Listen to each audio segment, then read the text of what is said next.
All right, let's take a quick recap of some of the formulas we've learned so far in probability. So we have talked about the ands and the ors. So the probability of, so for an or, it is the probability of A or B. That's when you add. So or is add. So that's the probability of A plus the probability of B minus any overlap. If there is overlap, we don't want to count it in both probabilities, so we're going to subtract it. Now we did talk about the probability of A and B. That is when we deal with the ands. That's when we multiply. So ands multiply. It's going to be the probability of A times the probability of B. Now sometimes that B might change depending on the dependence. So we've also learned, just been introduced to the probability of B given A would be the probability of A and B, or B and A, whatever order, it doesn't matter, it's the same thing, divided by the given part, so the probability of A, whatever the given part goes on the bottom. All right? So it's given that that already happened. And that's what we're going to focus on today. This is section 5.3b on the multiplication rule. This is day 2. We want to specifically look at different ways to utilize the multiplication rule. So different methods to solve probability models using the formulas or intuition, using tree diagrams, using two-way tables or Venn diagrams or charts. There's lots of different ways to go about it. It just depends on the situation. We're going to focus more on those formulas today. All right? So I'd like to jump to this question. So, well, it should say if find the probability, of, so the probability of A given B and the probability of A and B when we know that the probability of A is 0.8 and the probability of B is 0.4 and the probability of B given A is 0.3. Now, where the heck do we start there? Well, let's think about what we know. If we know the probability of A given B, the formula for that, B given A, would be the probability of A and B divided by the probability of A, because that's the one that comes second. We know some pieces that go in there. We want to actually find one of those, but we know that this one right here is 0.3. We also know the probability of A is 0.8. We don't know the probability of A and B. But we can multiply 0.8 on both sides and get it. So the probability of A and B would be 0.24. Now, I started it that way because if I want to also find the probability of A given B, I need the probability of A and B. Okay? I don't know this, so I can plug in the probability of A and B. So it's probability of A and B divided by the probability of B. I now know all that stuff. So it would be equal to 0.24 divided by 0.4, which was given, which ultimately equals 0.6. So the probability of A given B is 0.6. So you might not have recognized right away that you had to find what I found first. You had to use this formula on this side. But we have to play around with what we have and see if we can use that to find what we need. So why don't you try it on this one? Why don't you pause and try this one? We are given the probability of A and B, and the probability of A given B. We're trying to find this and this. Go ahead. All right. I used the fact that the probability of A given B is 0.5, and I also plugged in the probability of B to help me find the probability of A given B, which is this, or probability of A and B, which is the same thing as B and A. So I can flip that around. It's the same like middle section when you're looking at a Venn diagram. It means the same thing. So then I can go and plug that in to find the probability of B given A, which is 0.214. So we're really moving some things around to try to find some probabilities. Heavy on the formulas. Now, this second thing that I want to talk about, it is kind of similar, but it's talking about successive events. So events that are successive happen if one happens after the other. Okay, so it's clearly one and then the other.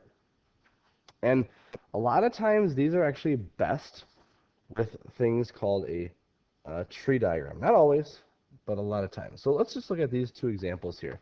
They're slightly different in the way that they're worded. But on the left, it says a free throw is a penalty shot in basketball. So maybe you know that, maybe you don't. One of the NBA's best free throw shooters is Steph Curry. He makes about 90% of his free throw attempts. Assume each free throw is independent, so it doesn't matter. Like if he makes the first one, whether he's going to make the second one. What is the probability that he makes both free throws? Okay, so we would be doing the probability of a make times the probability of a make given a make. So really, it says it doesn't matter. It's always 0.9, and I would get 0.81. So 81% chance of making both. Okay. Now let's actually look at this a little bit deeper. A free throw is a penalty shot in basketball. One of the NBA's best free throw shooters is Steph Curry, who makes 90% of his shots. If he makes the first, he makes 93% of his second shots. If he misses, he makes 85% of his second shots. So the probabilities change. It depends on that first shot. What is the probability that he makes one of his two free throws? So this is where we have different options, different things that could happen. And if that's the case, a tree diagram is great. And for this tree diagram, I'm going to say we've got Steph Curry shooting. We know if he makes it, it's 0.9% of the chance that he's going to make it. We'll say make 0.9, a miss, then is 0.1. Now, if he makes that first shot, his chance of making it goes up for the second one to 0.93. So that means his chance of missing is only 0.07. But if he misses that first one, that changes. So his chance of making is down to 0.85. But his chance of missing goes up to 0.15. Now, we have 4 different scenarios. He could make, miss, make, and miss. And we want to find each of those probabilities. So we are actually multiplying 0.9 times 0.3. That'll get you your probability of a make and then a make. But ultimately, this is saying, what is the probability that he makes one of his 2 free throws? Didn't say at least one, it just says exactly one. So I only care about a make and a miss, which if I multiply those together, I get a probability of 0.063, or a miss and then a make, because that's one make still, which would be a probability of 0.085.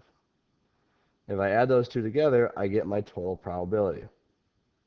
Probability of making one is only 0.148. Okay? Now, it's not at least one. If it was at least one, we'd have to add in that top one as well. But the idea here is it's different depending on the situation. So if you have all these different probabilities, let's not just guess what we're multiplying together. We have different scenarios that could occur. So if you see this, if then, this is a good indicator to make a tree diagram.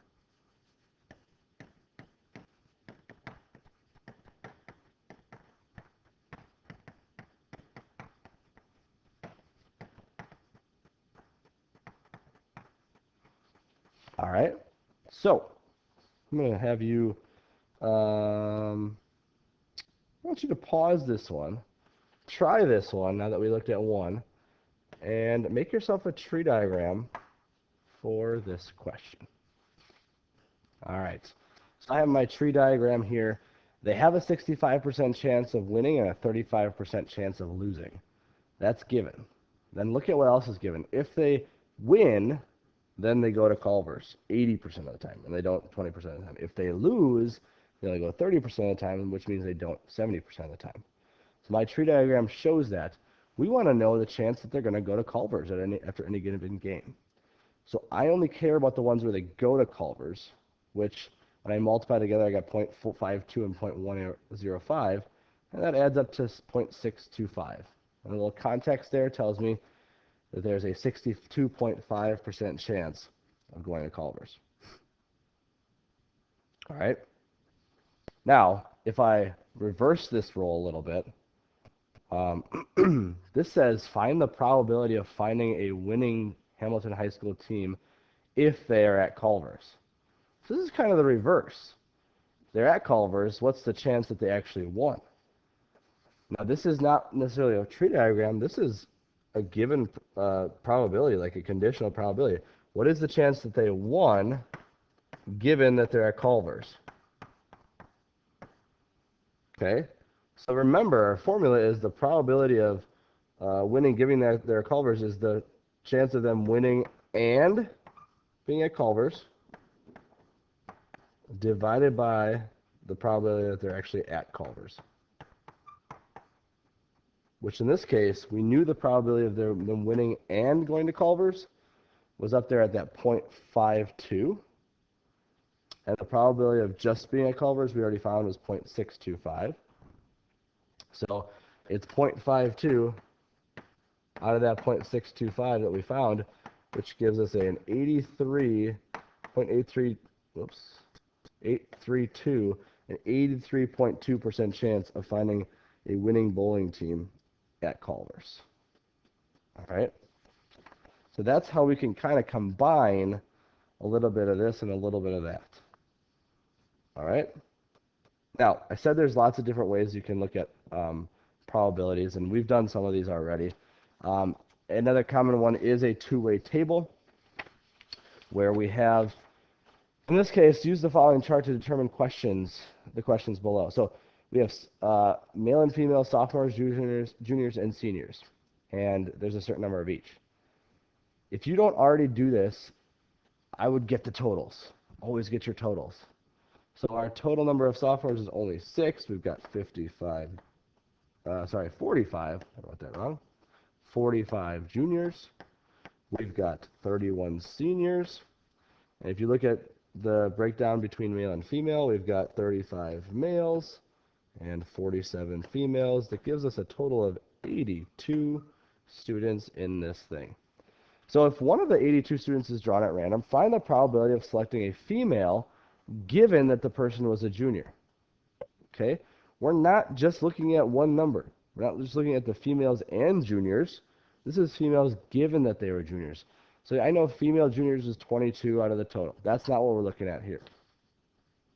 Okay?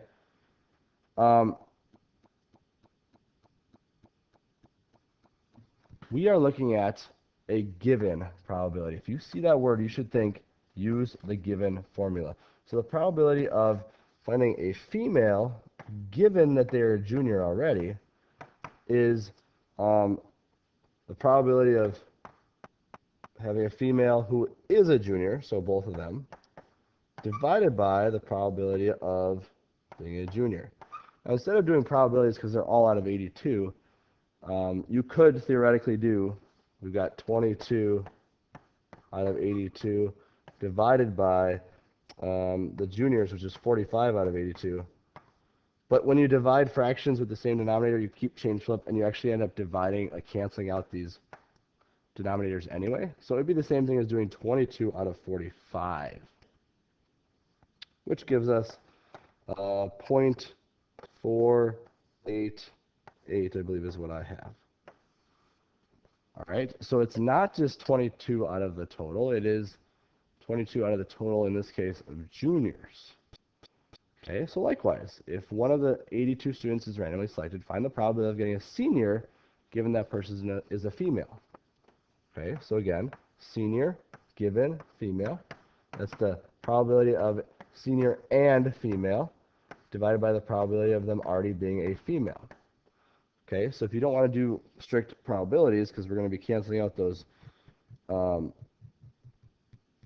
denominators anyway, senior females, there are 21. Out of, given the fact that they're already females, 47. So this is 21 out of 47 is our chance. Again, it would technically be 21 out of 82 divided by 47 out of 82, but those things end up canceling out. You get 0.447. Okay? One more of these I'd like you to try. Pause this. Try this. If one of the 82 students is randomly selected, find the probability of selecting a sophomore, knowing that the person is a female.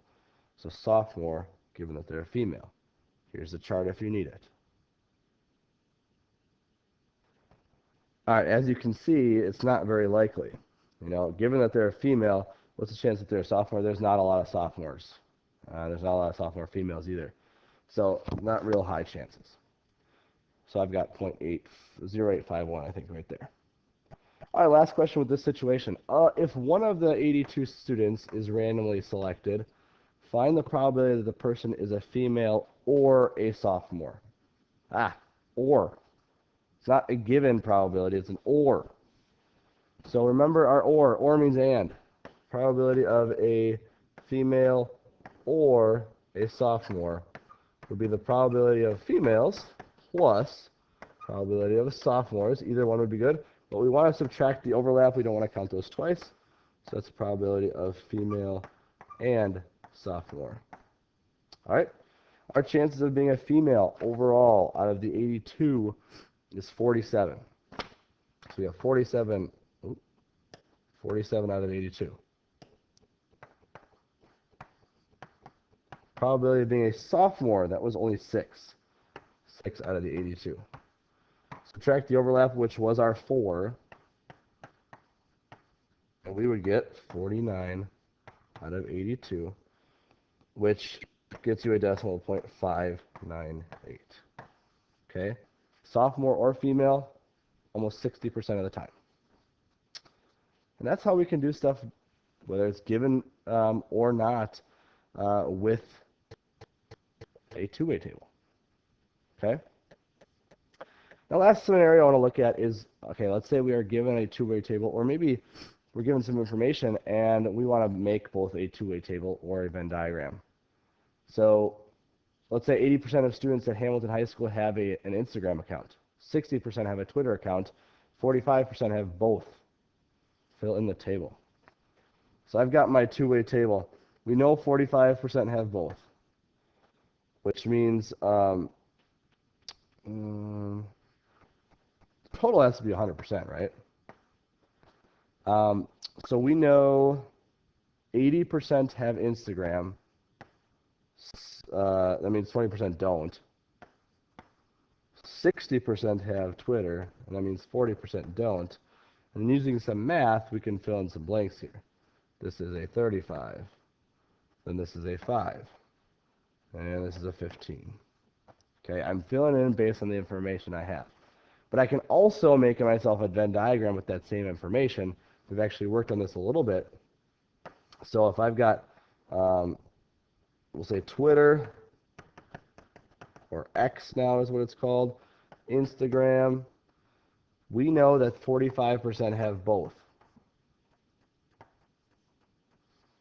And we know that a total of 80% have Instagram, so that means this is the 0.35.